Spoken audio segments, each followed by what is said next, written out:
శ్రీవారిని తలుచుకోగానే ముందుగా అందరికీ గుర్తొచ్చేది 7 కొండలు 3 నామాలు. 3 నామాలు శ్రీవారి రూపుకే ప్రత్యేకంగా కనిపిస్తాయి. ఈ 3 నామాలను తిరుమల కొండపై పెద్దగా కనిపించేలా ఏర్పరిచారు. 7 కొండలకు నడకదారిన వెళ్ళేటప్పుడు కూడా 3 నామాల కొండ ఉంటుంది. అది దిగువనున్న తిరుపతికి కూడా కనిపిస్తోంది. శ్రీ వెంకటేశ్వర స్వామి ప్రతి ఫోటోలోనూ 3 నామాలే ప్రత్యేకంగా కనిపిస్తాయి. అసలు శ్రీవారికి ఈ 3 నామాలు ఎందుకంత ప్రత్యేకం? 3 నామాలే ఎందుకు అలంకరిస్తారు? 3 నామాల వాడిగా ప్రసిద్ధి చెందడానికి కారణమేంటి? సాక్షాత్తు ఆ శ్రీ మహావిష్ణువు ధరించి మనుషులు కూడా ధరించాలని చెప్పినవే 3 నామాలు. ఈ నామాలు అజ్ఞానాన్ని, కర్మను ఖండిస్తాయని వివరిస్తారు.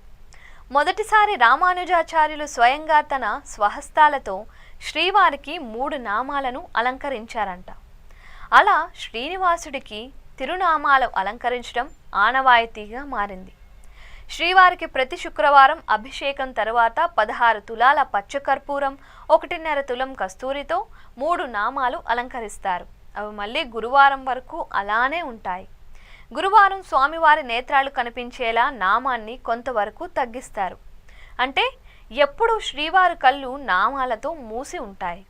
శుక్రవారం ఉదయం మాత్రమే అభిషేక సేవ సమయంలో శ్రీవారు 3 నామాలు లేకుండా భక్తులకు దర్శనమిస్తారు. ఈ సమయంలో నేత్ర దర్శనం, నిజపాద దర్శనం చేసుకునే అరుదైన మహత్తరమైన అవకాశం భక్తులకు లభిస్తోంది.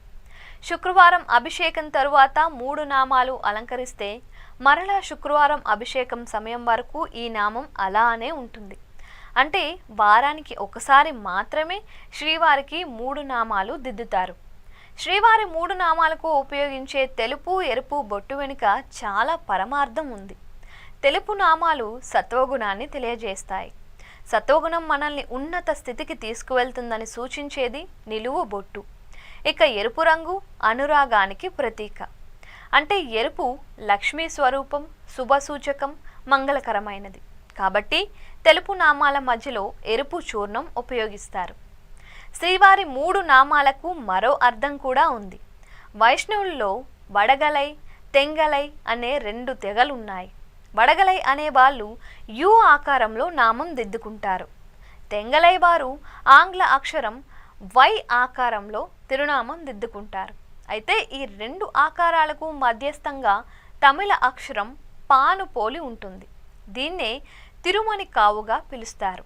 అలా శ్రీవారికి 3 నామాలు ప్రత్యేకమయ్యాయి.